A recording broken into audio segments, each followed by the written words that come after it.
అది నమ్మాలన్నా మేము నచ్చ చెప్పాలన్నా ముందు దాని మనసుకైన గాయం మానాలిరా. కాలం మార్చాలి. నువ్వు ఇలా మాటి మాటికి ఎదుటి పడితే దాని గాయాన్ని మరింత గుర్తు చేసినట్టే అవుతుంది. భగవంతుడి మీద ప్రమాణం చేసి చెప్తున్నా, నాకే పాపం తెలియదు గ్రాని.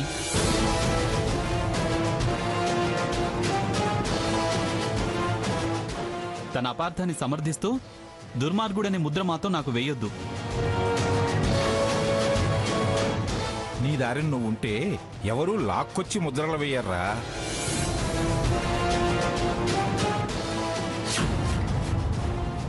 అసలు ఏం జరిగిందంటే ఎవరు చెప్పకుండా వాడు ప్రమాణం చేస్తున్నా ఎవరు నమ్మకుండా వాడే తప్పు చేసినట్టు అందరూ తలా ఒక మాట మాట్లాడతారే.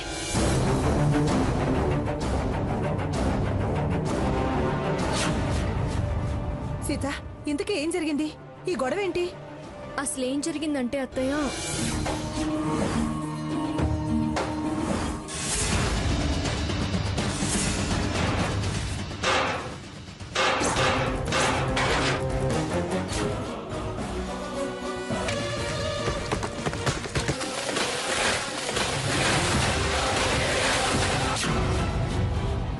ఆ సమయంలో సాకేత్ అక్కడే ఉన్నాడు.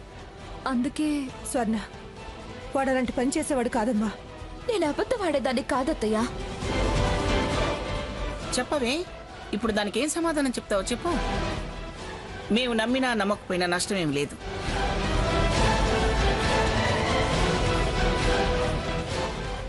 నమ్మాల్సింది, నమ్మి వాడితో కాపురం చేయాల్సింది అది. మేము నమ్మి స్వర్ణను బాధ పెట్టడమే అవుతుందమ్మా. వద్దు, నమ్మొద్దు. ఎవ్వరూ నన్ను నమ్మొద్దు, సమర్థించొద్దు, స్వర్ణకు నచ్చజెప్పనవద్దు. నా చావు నేను చేస్తాను. నేనే తప్పు చెయ్యలేదని నేనే నిరూపించుకుంటాను. స్వర్ణ నన్ను నమ్మటానికి ఏం చెయ్యాలో అదే చేస్తాను. స్వర్ణ, మళ్ళీ మళ్ళీ చెప్తున్నాను, ఆ పందిరి కూలటానికి నాకు ఎటువంటి సంబంధమూ లేదు. ఇవాళ కాకపోతే రేపైనా అది ఎవరు చేశారో, ఎందుకు చేశారో ఖచ్చితంగా బయటపడి తీరుతుంది. మంచిదిరా, అలాగే తెలవని. కానీ అందాక అది ఆవేశపడేలాగా నువ్వు ప్రవర్తించకు. వెళ్ళు, నువ్వు వెళ్ళు. సాకేత్, వదిలేరా. చివరికి నా మీద నాకే నమ్మకం లేకుండా పోతోంది. సీత, దాని టాబ్లెట్స్ అవి చూడు. వెళ్ళు, తీసుకెళ్ళు.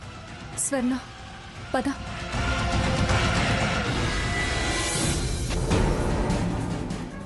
లక్ష్మి, మీ ఆయనడి ఏ రాజకార్యాలు వెలగబెడుతున్నాడు? ఆయన ఒక వారం పనుంది, పనులను చూసుకుని వస్తారన్నారు అత్తయ్య. సరే సరే, వెళ్ళు. నీ కొడుకు సంగతి చూడుపో. వెళ్ళు. దానికి గాలో దూలో సోకినట్టుంది. అలా కూడినట్టే కుడుతున్నారు, అంతలోనే చిచ్చు ఏర్పడుతుంది.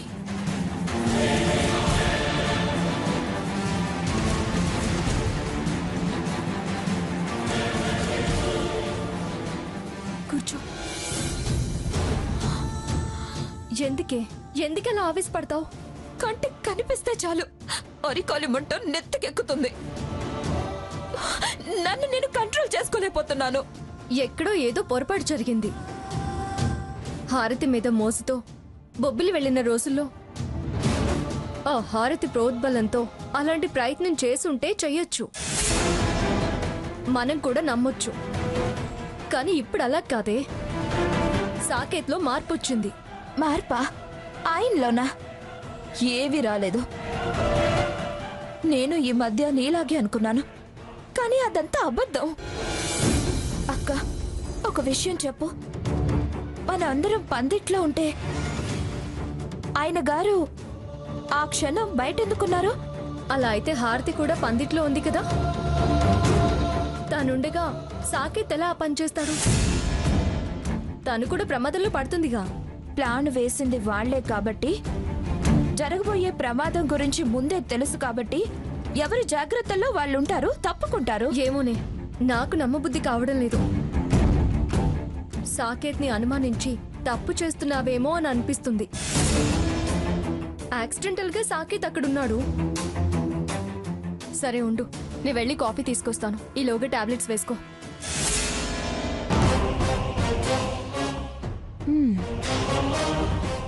చెప్తాను ఈ సంగతి.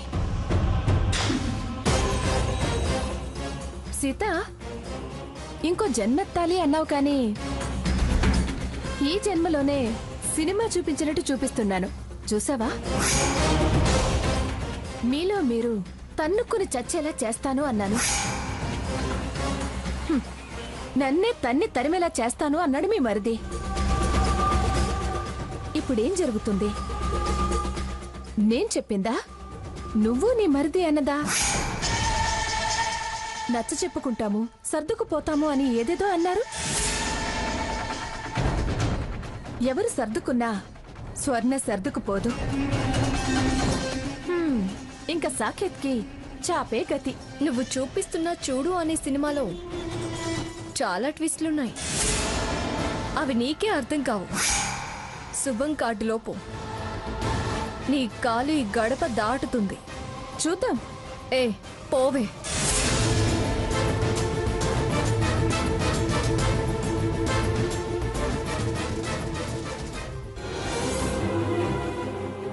స్వర్ణ, తీసుకో, తాగు. టాబ్లెట్స్ వేసుకున్నావా? వేసుకున్నానక్క. సరే, కాఫీ తాగు. కాఫీ తాగి కాసేపు పడుకో. అలాగే అక్క.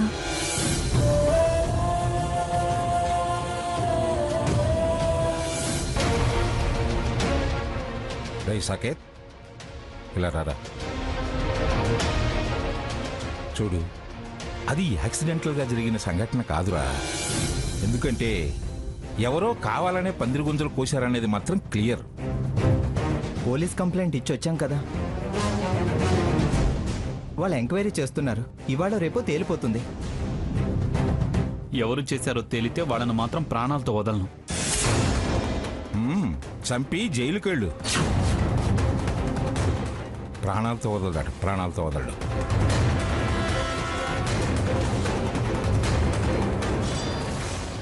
అసలు ఆ హారతిని ఇక్కడికి ఎందుకు తీసుకొచ్చారు మావయ్య? అప్పుడైతే అత్తయ్య గారు తీసుకొచ్చారు. సరే, మళ్ళీ మీరెందుకు తీసుకొచ్చారు? మీ అత్తయ్య మాట అబద్ధం కాకూడదనే తీసుకొచ్చానమ్మా. అది డబుల్ గేమ్ ఆడుతూ నన్ను బ్లేమ్ చేస్తోంది. ఇప్పుడు స్వర్ణకు నా మీద అసహ్యం కలిగి నన్ను చూస్తేనే ఆవేశపడేలా చేసింది. అన్నిటికీ ఆ హారతే కారణం. గ్రహణం పట్టినట్టు పట్టి నా జీవితంలో చీకటి నింపేలా ఉంది. స్వర్ణకు ఎలా నమ్మకం కలిగించాలో నాకు అర్థం కావట్లేదు. కాస్త ఓపిగ్గా ఉంటే అన్ని కాలంతో పాటే సర్దుకుపోతాయి. నువ్వు స్వర్ణ దగ్గరికి వెళుస్తున్నావా వదినా? అవును. ఎలా ఉంది? నీ మీద కోపం తప్ప అంతా బాగానే ఉంది. నాకు అదే టెన్షన్గా ఉంది. టెన్షన్ పడేందుకు సాకేత్, ఓర్పుగా ఉండాలి. తాతయ్య, ఎలా అయినా స్వర్ణకు నువ్వే నచ్చ చెప్పాలి. నచ్చ చెప్పటానికైనా టైం కావాలి, టైం రావాలిరా. తాతయ్య గారు చెప్పేది 100% కరెక్ట్. సాకేత్, నువ్వేం ఫీల్ అవ్వకు. సరిగ్గా పందిరి కూలే టైంలో నువ్వు పందిరి బయట ఉండడం, నువ్వున్న పక్కన పందిరి గుంజలే కూలడం దాని అనుమానానికి కారణమయ్యాయి.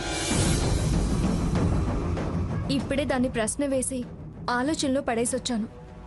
అది కాస్త ఆలోచించగలిగితే ఈ పొరుపచ్చాలు, అనుమానాలన్నీ తొలగిపోతాయి.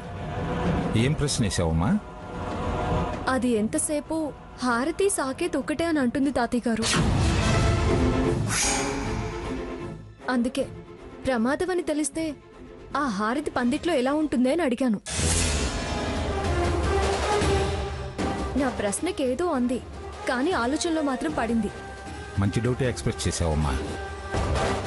ఏ డౌట్ ఎక్స్ప్రెస్ చేసినా, ఏ ప్రశ్న వేసినా స్వర్ణకు అసలు నా మీద అనుమానం రావటమే నా కర్మ. కర్మ కాదు, క్రియ కాదు, ఓపిక పట్టడం ఒక్కటే మంచి మార్గం రా. భగవంతుడా, ఈ సమస్యలన్నీ సద్దుమడిగేలా చూడు తండ్రి. రఘు, పద.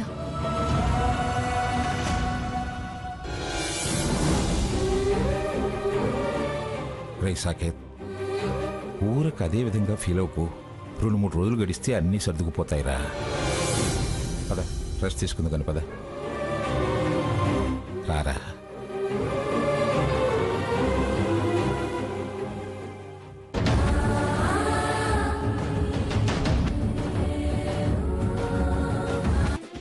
వీళ్ళని నమ్మితే మనలో ఎవరో ఒకరు ప్రమాదంలో పడతాం. వాళ్ళు నాటకాలు ఆడుతున్నారని ఎవరూ మారలేదు.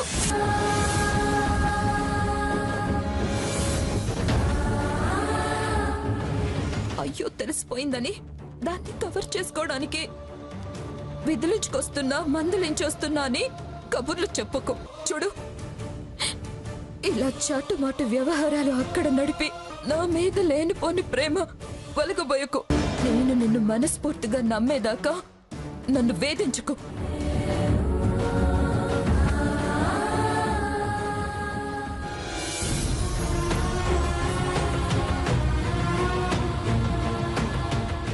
నాన్న సాకేత్,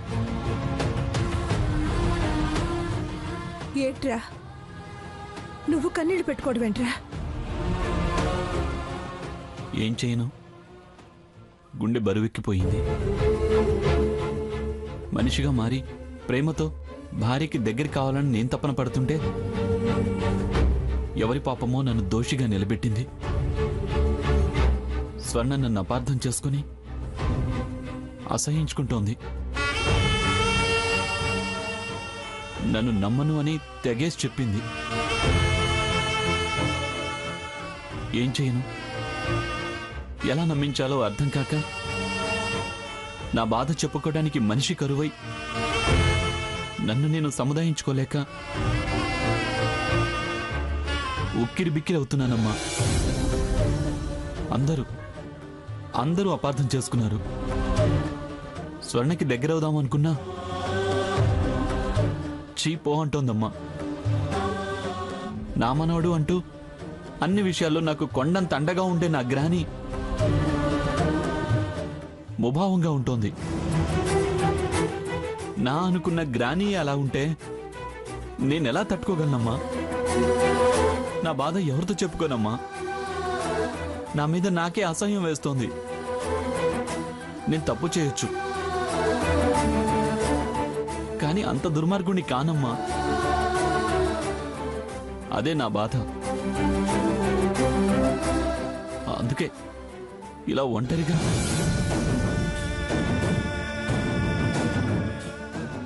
బాధపడకు సాకేత్, ఎలా వచ్చిన కష్టం అలాగే దూరం అవుతుంది. కమ్మిన మబ్బు ఎల్లకాలం ఉండదురా. నీకెవరూ లేకపోవడం ఏంట్రా? మేమంతా నీ వాళ్ళవే కదా. నువ్వంత తప్పుగా ప్రవర్తించినప్పుడే బావా బావా అంటూ నీకోసం అంత తాపత్రయపడి స్వర్ణ ఏదో ఆవేశంలో నిన్ను కాదంటుందిరా. అపార్థమని నువ్వే అంటున్నావుగా. తప్పకుండా తను మారుతుంది. నిన్ను నీ ప్రేమని అర్థం చేసుకుంటుంది. ఈ దూరం అసహ్యం శాశ్వతంగా ఉండవురా. పొద్దున్న సీత చెప్పింది కదా, స్వర్ణ ఆలోచనలో పడింది అని. ఆ ఆలోచనే తన మనసు మారుస్తుంది. ఇప్పుడున్న అభిప్రాయం మారేలా చేస్తుందిరా. ఏమో అమ్మా, నాకు స్వర్ణ మారి మళ్ళీ బావా అని ప్రేమగా పిలిచేదాకా మనశ్శాంతిగా ఉండదు. ఈ కలవరం తగ్గదు. భగవంతుడున్నాడురా. నీ పశ్చాత్తాపాన్ని ఆయన తప్పకుండా అర్థం చేసుకుంటాడు. నీకు న్యాయం చేస్తాడు. ప్రశాంతంగా కళ్ళు మూసుకుని పడుకో.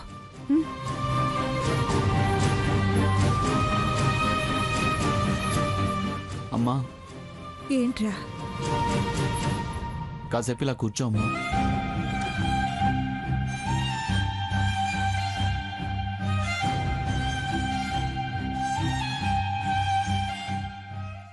నీ ఒళ్ళో తల పెట్టుకుని పడుకుంటానమ్మా. నాకు తల భారంగా ఉంది. ఒంటరి వాణ్ణి అయిపోయానన్న బాధ చాలా రోజుల నుంచి నన్ను వేధిస్తోందమ్మా.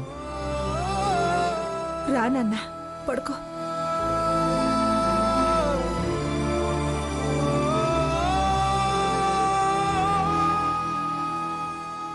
మీ గ్రాని నిన్ను మూర్ఖంగా పెంచొచ్చు కానీ నీలో ప్రేమ మానవత్వం ఉన్నాయిరా.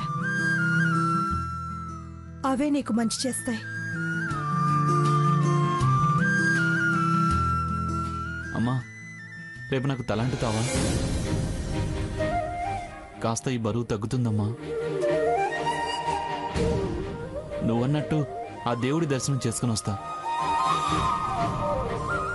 పాయసం గారెలు చెయ్యమ్మా. నీ చేతి వంట తిని చాలా రోజులైందమ్మా.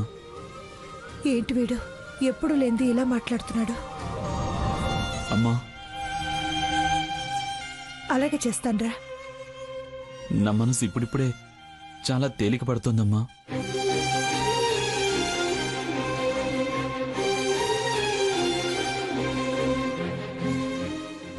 అమ్మా, రేపు నాకు తలంటుతావా? పాయసం గారెలు చెయ్యమ్మా. నీ చేతి వంట తిని చాలా రోజులైందమ్మా.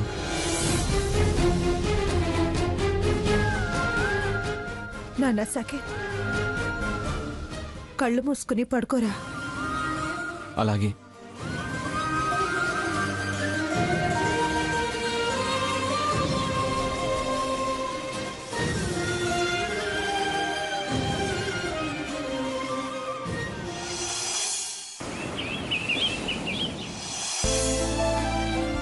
గుడ్ మార్నింగ్ అమ్మా.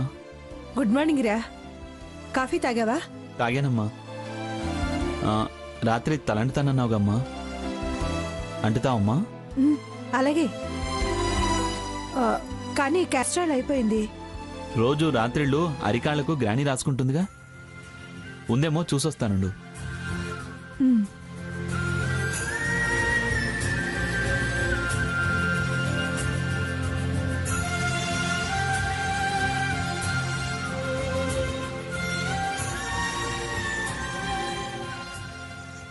Good morning granny. Good morning. Good morning.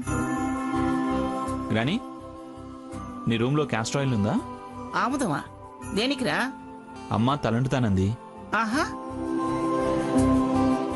సరే సరే, అంటించుకో అంటించుకో. బుర్రలో ఉన్న పిచ్చి ఆలోచనని చచ్చిపోయేలా అంటించు. మనం త్వరగా స్నానం చెయ్యి, వెళ్ళు. ఇదిగో, అడుగు బొడుగు బూజేమైనా ఉంటే తుప్పు వదిలిపోతుంది. వెళ్ళరా, వెళ్ళు. కబోర్డ్లో ఉంది, తీసుకెళ్ళు. అలాగే.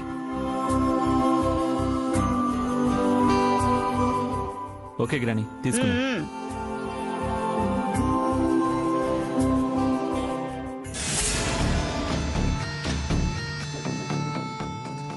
ఏంటి గురుడు పొద్దున్నే గ్రానీ గది నుంచి ఆయిల్ బాటిల్ పట్టుకెళ్తున్నాడు?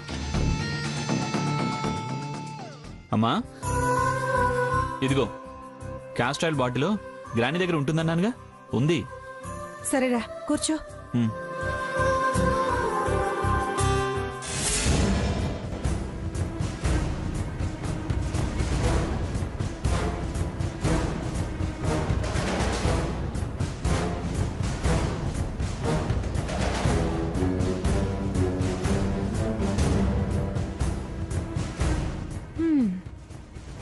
ఏంటి పొద్దున్నే తలంటి కార్యక్రమం పెట్టింది అత్తగారు?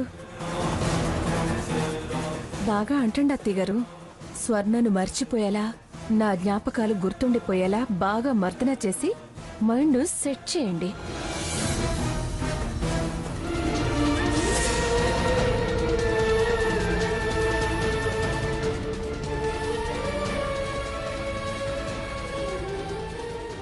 బా, థ్యాంక్స్ అమ్మా. హెడ్ బాత్ చేస్తే చాలా రిలాక్స్డ్గా ఉండేట్టుంది. రిలాక్సేషనా? నీకా? మళ్ళీ హెడేక్ వచ్చేలా చేస్తాను. నిన్ను రిలాక్స్డ్గా ఉండనీయను సాకేత్. అమ్మా, నేను గుడి నుంచి వచ్చేలోపు పాయసం గారెలు చేస్తావుగా? అలాగే సాకేత్. ఏంటమ్మా అదోలా ఉన్నావు? అబ్బే, ఏం లేదురా. గుడికి నీకై నువ్వు వెళ్ళొస్తానంటావు. ఆశ్చర్యంగా ఉంది. నీలో ఎంత మార్పు వచ్చింది అన్న ఆనందం. స్వర్ణ నన్ను అంగీకరిస్తే ఇంకా ఇంకా మనం ఆనందంగా ఉండొచ్చమ్మా. కానీ నాకు ఆ అదృష్టం వచ్చేలా లేదమ్మా. అన్ని సమస్యలు సర్దుకుంటాయి. నువ్వు స్నానం చేసి గుడికెళ్ళరా.